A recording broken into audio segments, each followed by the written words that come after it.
September 19th, 1961. A quiet stretch of road through the White Mountains of New Hampshire. A married couple is driving home after a vacation. Nothing unusual, nothing dangerous, nothing that should have changed history forever. But by the end of the night, Betty and Barney Hill would claim they encountered something impossible. A glowing object in the sky. Missing time. Strange medical examinations aboard a craft not made by humans. And details so bizarre, so specific, that their story would become the blueprint for nearly every alien abduction case that followed, including one moment investigators still debate to this day. Why did the beings insert a long needle into Betty Hill's navel? And why were the entities confused by the fact Barney had dentures? Tonight, we're diving deep into one of the most chilling UFO cases ever recorded. The Betty and Barney Hill incident. Before we get into aliens, it's important to understand something. Betty and Barney Hill were not attention seekers. They weren't conspiracy celebrities. They weren't paranormal investigators. They were an ordinary couple living in New Hampshire. Betty worked as a social worker. Barney worked for the United States Postal Service. And in 1961, an interracial marriage in America was already enough to attract unwanted attention. The Hills lived careful, respectable lives. Friends described them as intelligent, grounded, and trustworthy, which is exactly why their story shocked so many people.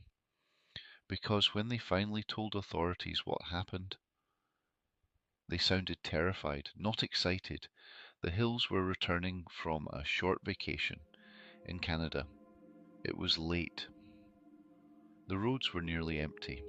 Around 10:30 p.m., Betty noticed a bright light moving oddly in the sky. At first, they assumed it was a satellite, maybe a plane, but the object kept changing direction. It moved too fast, then too slow, then appeared to follow them. Barney eventually pulled over near Franconia Notch. Using binoculars, he looked at the object more closely, and according to Barney, what he saw terrified him. He later described a massive silent craft hovering above him. Lights lined the sides, windows wrapped around the structure, and inside those windows, figures, humanoid figures staring directly at him. Barney panicked. He ran back to the car, shouting, "They're going to capture us!" The couple sped down the highway. Then, nothing, or at least, almost nothing. Because the next thing they clearly remembered, they were suddenly 35 miles farther down the road, with no memory of how they got there. Nearly 2 hours had vanished. When the Hills arrived home, things got even stranger. Betty noticed her dress was torn. Their watches stopped working permanently. Barney's shoes were mysteriously scraped, and both of them felt dirty, almost contaminated. Betty became obsessed with the event. She started having vivid nightmares, not ordinary dreams, detailed, horrifying experiences that repeated night after night. In these nightmares, Betty and Barney were taken aboard a spacecraft by small humanoid beings. The creatures separated them, each taken into different examination rooms.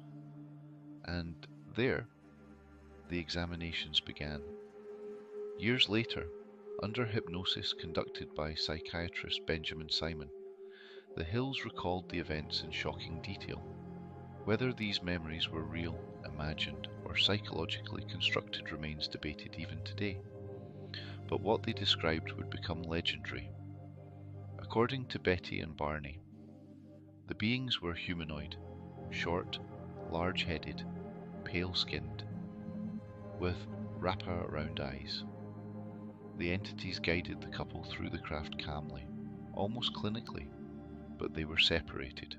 Barney was taken to one examination room, Betty to another. Both underwent physical examinations. Barney claimed the beings examined his ears, mouth, and body. but one detail stood out as strangely human. At one point, the entities became confused by Barney's dentures. They apparently watched in fascination, as his teeth could be removed. According to Betty's account, one of the beings later approached her and asked why Barney's teeth came out. Imagine how surreal that must have felt. Not monsters roaring in the dark, but curious beings asking basic medical questions, as if human anatomy was unfamiliar to them. But Betty's examination became even more disturbing. She claimed the beings used instruments across her body while communicating through gestures and broken English. Then came the moment that would haunt her for years. One of the entities brought out a long needle-like instrument. Betty became frightened immediately. According to her account, the being inserted the needle directly into her navel. She screamed in pain. The beings then allegedly waved a hand in front of her eyes, and the pain suddenly disappeared. Betty later believed the procedure was some kind of pregnancy test. Remember, this was years before alien abduction stories became part of pop culture. Many researchers point to that detail as one reason the case gained so much attention. The story was bizarre, specific, deeply personal, and unlike anything most people had ever heard before. Then came one of the most famous parts of the entire case. Betty claimed one of the beings showed her a map, a star map. She asked where the beings came from. The entity allegedly pointed to lines and stars on the display. Years later, amateur astronomer Marjorie Fish attempted to match Betty's description to real star systems.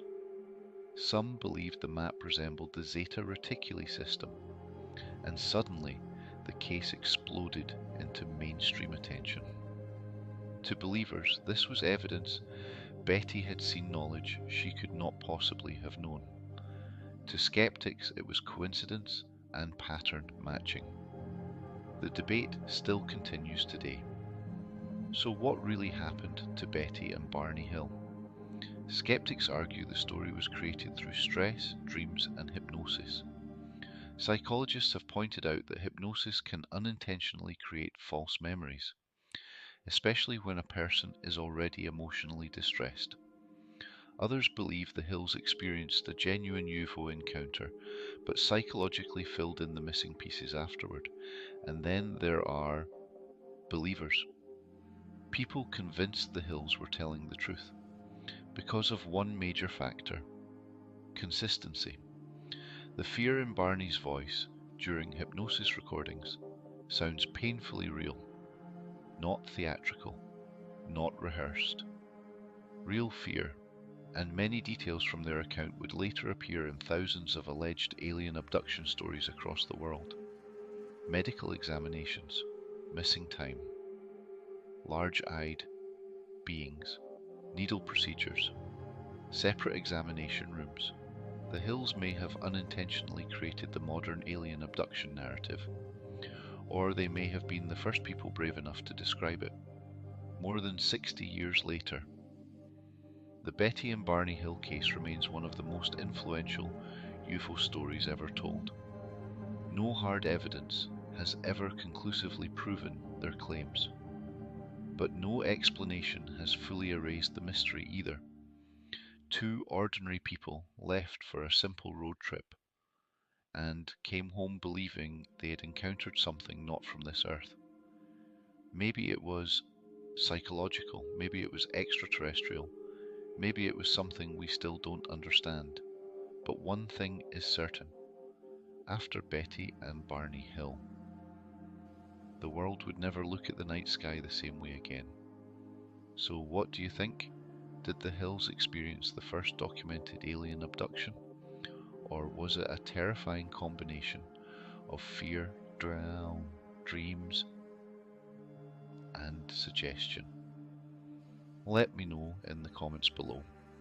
And if you enjoyed this deep dive into one of history's strangest mysteries, don't forget to like, subscribe, and turn on notifications for more stories that blur the line between truth and the unknown.